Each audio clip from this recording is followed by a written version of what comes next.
My name is Laura, and I'm 25 years old. After I graduated from my junior college, I got a job at the department store where I work now. I met my husband Adam at that department store. At the time I started working there, Adam was working at the head office and he was the trainer for the new staff. My first impression of him was that he was quite serious and a strict person.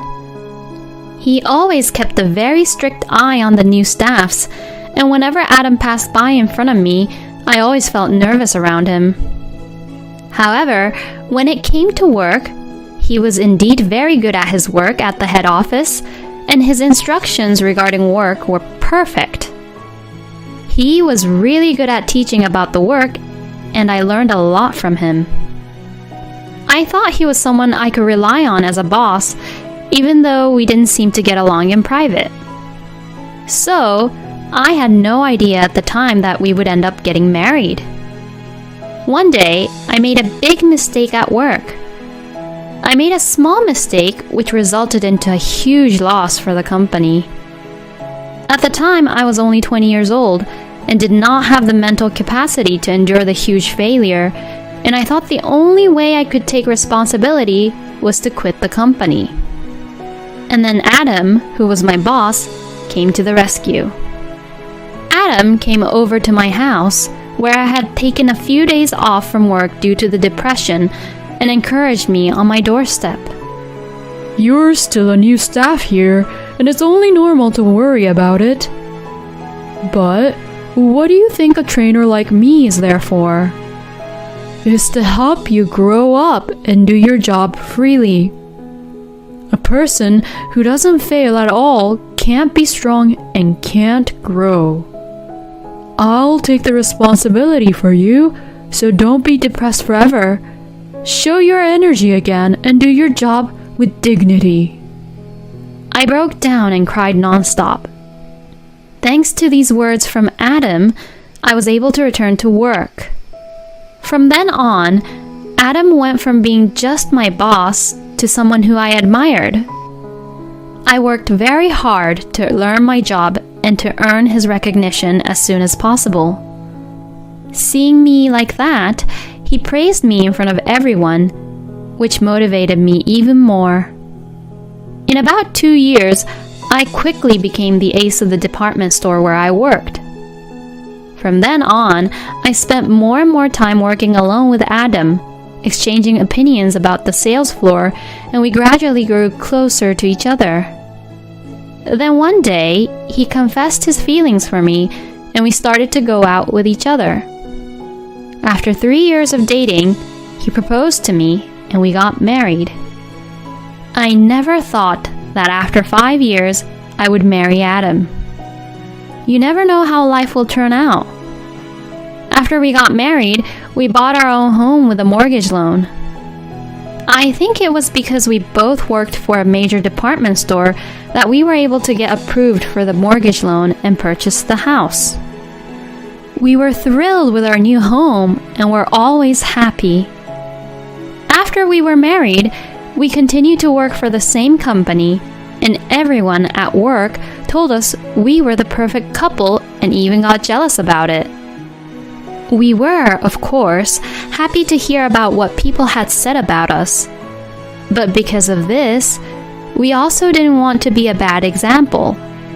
So, we put more effort into our work than ever before and produced good results.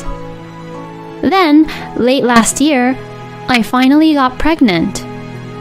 I enjoyed my married life with Adam, whom I love very much, but I was even happier to think that we were going to add a new family member to our family, and I felt like I was at the peak of my happiness. But there was just one problem. It was about my job.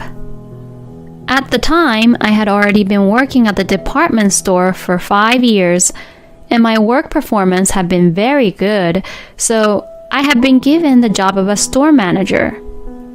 Since I was in a very important position at work, I wondered if it was okay for me to quit my job and concentrate on giving birth. I was worried that I was being too selfish. But my morning sickness was already getting worse, and the time limit was approaching. I discussed the matter with Adam, and as a result, we decided that it was best for me to quit work. While I felt sorry for the company, Adam would say, I will support the company and work enough for you too. I'll make more money and you don't have to worry about anything. Just concentrate on your pregnancy. And encouraged me like he had done before when I made the huge mistake previously. His words again lifted a weight off my shoulders, and I was able to concentrate on our soon-to-be child. Shortly thereafter, I was hospitalized. Normally, I wouldn't have needed to be hospitalized, but my early pregnancy symptoms were so severe that the doctors decided to keep me under their eyes, just in case. I spent a lot of time alone in the hospital, which was a bit lonely, but Adam came to check on me every day despite his busy schedule, which gave me a peace of mind. Then, after about 3 months in the hospital, I was able to come home. Adam, who took the trouble to get paid leave for the day, drove to pick me up, and I returned home for the first time in a long time. My home felt somewhat fresh after my long absence, but at the same time, it felt strange. I thought something was different, and after looking around the house for a while, I noticed something. For some reason, all of my personal belongings that had been in the living room had been moved to my room. I questioned Adam about it, but he only replied vaguely, as if he was uncomfortable with the situation. As I was wondering why he had that reaction, the doorbell suddenly rang. Who could it be at a time like this? As I opened the door, I saw my mother-in-law, Christine. I wondered why she was here at a time like this. I had just gotten out of the hospital, and I wanted to spend at least one day alone with Adam. But I couldn't just turn her away. After I opened the front door, Christine took off her shoes and went into the living room as if it was her own house, without even greeting me. Then, Christine finally notices me as she saw me coming back from the front door and said, "Oh, what are you doing out of the hospital? I didn't hear that you came back." "Oh, I'm sorry, Christine. I'm sorry it's taken me so long to inform you. I was discharged from the hospital." Christine gave me a bored look and said, "You could have stayed in the hospital longer," and began to relax in the living room. I got closer to Adam and asked, "What is she doing here?" Adam didn't seem to understand why I was being confused and simply replied, "Oh, my mother has been coming home a lot lately." For my part, I wanted to ask him why Christine was coming over and relaxing as if it was her house. I decided to ask Christine directly because Adam was too thick. Christine, I just got out of the hospital, so I'd like to spend at least today with Adam." "Excuse me? I just came here and you want me to leave now? You talk as if this is your own home." I was a little irritated because that's right. It's my house, and it's Adam and I's house that we both bought together. Christine must have seen me frown for a moment because she began to say, "What's with that look? This is your house, but it's also our house as well. Do you know that?" What do you mean?" "Ugh, how can you be so ignorant? It was purchased by my son, who is in my family, which means it's ours too. Now, do you understand?"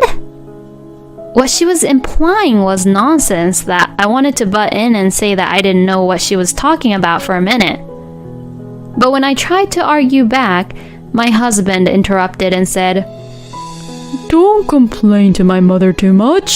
She's the one who took care of everything around the house while you were in the hospital," and began to put the blame on me. I finally decided not to say anything back to him, even though I wasn't really happy with what they said. I didn't want to get sick again and be readmitted to the hospital after having been discharged, and I thought it was true that Christine was indeed supporting Adam while I was gone. However, every day after that, Christine came to our house to do chores. I didn't like it, but I decided not to say anything because by the time I was in my last month of pregnancy, I would be hospitalized again and would have to leave the housework to Christine. It was quite stressful to have her visit so often, but finally, at the beginning of my last month, I was free from this life. One day, when I was preparing for hospitalization, Christine arrived home earlier than usual. I opened the front door to find a surprising sight. I saw Christine, and behind her was a car full of luggages. "Oh, what are all these luggages for, Christine?" Christine replied in a tiresome manner and said, "Of course, it's our luggages to move in here." I immediately ran to Adam in the living room and said, "What is the meaning of this? I didn't hear anything about it," and asked him in a strong tone of voice. "Oh, well, that's just the way it is. My mom and the family are moving in here." Huh? How come I didn't hear anything about this until now? I mean, did you just say your mom and the family? Please don't tell me that there's someone else moving in. Then Christine butts into the conversation. "My eldest daughter's family of 3 and I are all moving in here and living together. It's already decided, so don't make a hassle about it." My husband agreed with Christine and strictly tells me, "That's the way it is, so don't disobey my mother." But there was no way I could be convinced by that. Trembling, I asked Adam, "Why did you decide such an important matter all on your own?" Once again, Christine intervened and said, "I told you the other day. It's our son's house and it's also our family's house," and shouted at me. At this point, I was getting very irritated and said, "Please be quiet, Christine. I am asking my husband." Christine probably didn't think I was going to talk back to her, so she became silent for a while. And I took the opportunity to talk to my husband. "What do you think you're doing for all of them to move in with us? We're even going to have a baby next month. You said this house is for us to live happily as a family, didn't you?" My husband's response to my question was unbelievable. "What's wrong with them moving in? My mother and sister are my family. There should be no problem living together here. There's more people and it's rather lively and fun, isn't it?" You are the only one to think that it's fun because you're related by blood with your mother and sister. But for me, I'm not related by blood with them, and it's like 4 strangers suddenly came to my house all at once. How am I supposed to think that this is fun? "Oh my God, shut up. This is my house. What's so wrong of me to have my own family over to my house?" I can't believe that you're saying this. Remember, you and I bought this place together, you know? You can't be the only one to decide about these things. In the end, time passed with neither of us giving in. I was aware that Adam was family-oriented, but this was beyond what I had expected. This was the first time I realized that Adam was a mama's boy to an unbelievable degree.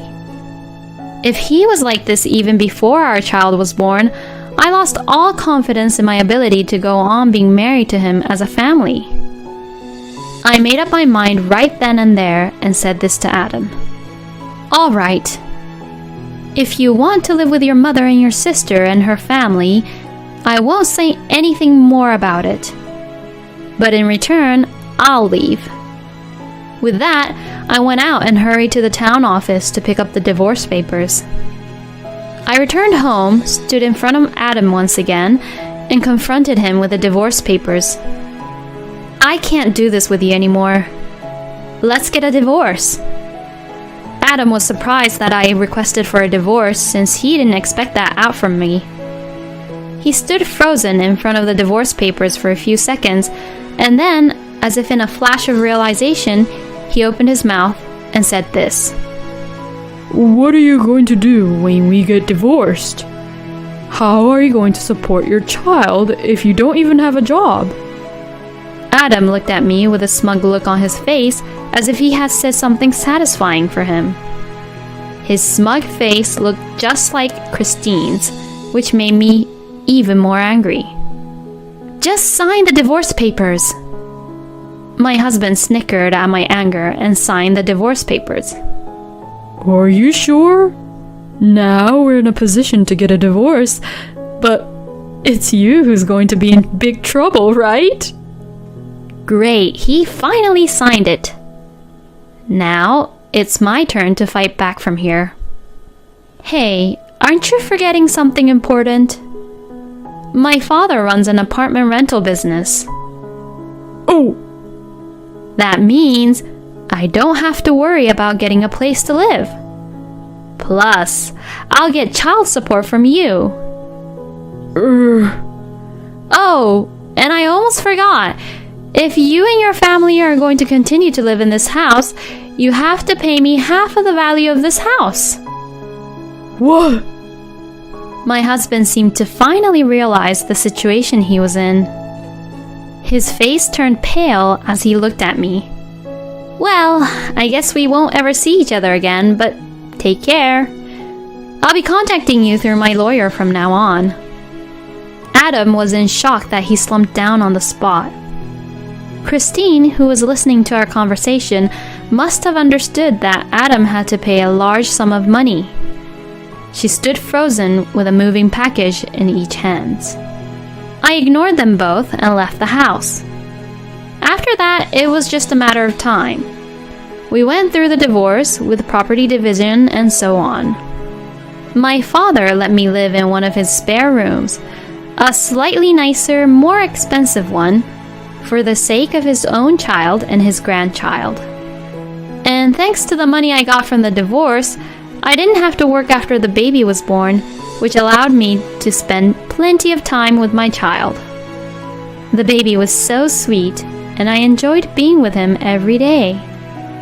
By the way, about Adam, I heard an interesting story from a colleague from my department store days. I heard that Adam has been living in that house with Christine and his sister and her family since then, but supposedly his sister's children are noisy, Christine and his sister are spending the money away, and they are running out of money, which causes constant stress to him, and he is also exhausted at work and is pretty depressed all the time. As a result, he started making a lot of mistakes at work and was finally labeled as a useless person and sent to a department where there was little work to be done. Furthermore, the salary at the new department is lower than the old one, making his life even more difficult and causing him to suffer mentally. This is what he deserves. On the other hand, after 2 years of spending plenty of time with my child, I was able to get a job at another major department store because of my skills from the previous work experience.